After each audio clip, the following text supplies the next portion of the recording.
يقعد معاكي لمدة يومين. صلي على الحبيب قلبك يطيب. انا اسمي سمر، بعمل ميزانيات يوميه واسبوعيه. ميزانيتي بتبتدي من اول 200 جنيه لكل الارقام اللي بتجيلي بقى 3000 4000 5000. المهم ان انا بجيب لك اكتر اصناف موجوده في السوق وكمان اقلل اسعار. صلي على الحبيب قلبك يطيب. اكتبي ميزانيتك وقولي لي رايك في الكومنتات اذا كانت في الميزانيه او حتى في الاكلات الاقتصاديه. انا بعمل اكلات من اول 5 جنيه لحد 100 و150 جنيه، وفي اكلات ب 5 جنيه هقول لك الموضوع ده بعدين. اول حاجه جبتها كيلو الا ربع رز عامل 20 جنيه. الرز بيبتدي من اول 24 جنيه لحد 28 جنيه، ده الرز السايب. جبت كمان ربع كيلو شعريه ب5 جنيه، هاخد نصه بس. وجبت اللهم بارك اسمها ايه، الفاصوليا ام عين سودا دي ولا اللوبيا ام عين سودا. اللوبيا دي انا بجيب بال20 و30 جنيه زي ما انا عايزه. انا عارفه ان هي غاليه، بس لما تجيبي ب20 و30 جنيه والله هتفرق معاكي وهترمي معاكي كميه وهتقعد يومين لو انتوا 4 افراد بتتغدوا بس. لكن لو بتتغدوا وتتعشوا نفس الاكل اكيد مش هتكفي خالص. صلي على الحبيب قلبك كتيب. انا طبعا بجيب الفراخ 8.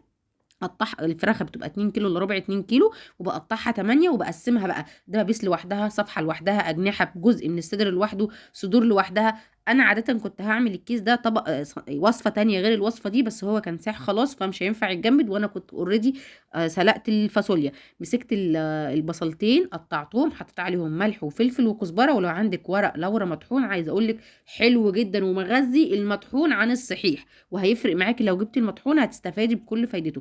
مسكت البصل دعكت بيه الفراخ بالتوابل وش وظهر وتملي، بحشي الفراخ تحت الجلد، ولو ما فيهاش جلد بحشيها بين اللحم.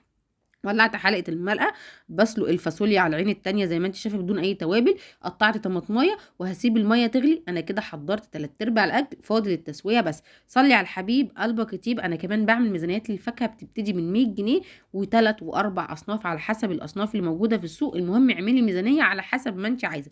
جبت باقي البصل، حطيت نص معلقه سمنه، معلقتين من الزيت، ونص فص توم كده او نص معلقه توم اسفه، وهديهم تشويحه. اول ما ريحتهم تطلع هنزل بالفاصوليا. بصي او الريحه طلعت بدات تدبل خلاص البصلايه، هنزل بالفاصوليا اللي انا سلقتها 3/4 سلقه. شفتي كل الكميه دي كانت عامله زي ما قلت لك ب 20 جنيه، ده اقل من ربع كيلو عشان هي معديه 90 جنيه.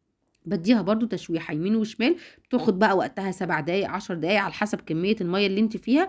انا كنت مصفياها كويس فعشان كده ما خدتش مني وقت، يا دوب التشويحتين. وقلت قبل ما ابدا بالصلصه انزل بالفراخ، الميه كانت غلت خلاص. نزلت بالاربع صدور او الاربع قطع او النص فرخه زي ما انت شفتي في اول الفيديو، وهخليهم يستلقوا وهيعملوا شويه شوربه بقى يا بنات اللهم بارك. صلي على الحبيب قلبك كتير. هنا الفاصوليا كانت بدات تستلق خالص وميتها نشفت، ولازم ميتها تنشف عشان الفاصوليا تتشبع من البصل بالتوابل. بمعلقه السمنه او حتى الزيت بتاخد تشميعه حلوه والله بتفرق جدا، غير لما تعملي الاكل كله ني في ني. جربي التركه دي هتفرق معاكي. الطماطم دي انا كنت جايبه الكيلو ب5 جنيه، فانا خدت نص كيلو بما انها خضره، فهنزل ببابريكا وشطه عشان اعزز اللون. لو عندك صلصه حطي، بس طبعا انا ما كانش عندي صلصه.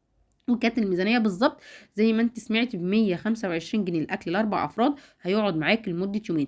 هديهم تقليبه وهسيبها تتسبك، مش هتكمل معاكي تلت ساعه هتغلي وتتسبك، وزوديها بالشوربه. عملت معاها شويه رز بشعريه، هنا كانت خلاص دخلت في السوا وريحه بقى اللهم بارك. وادي الفراخ كمان كانت دخلت في السوا. هغرف الاكل حالا. الاكل بعمله ازاي بقى يا سموره؟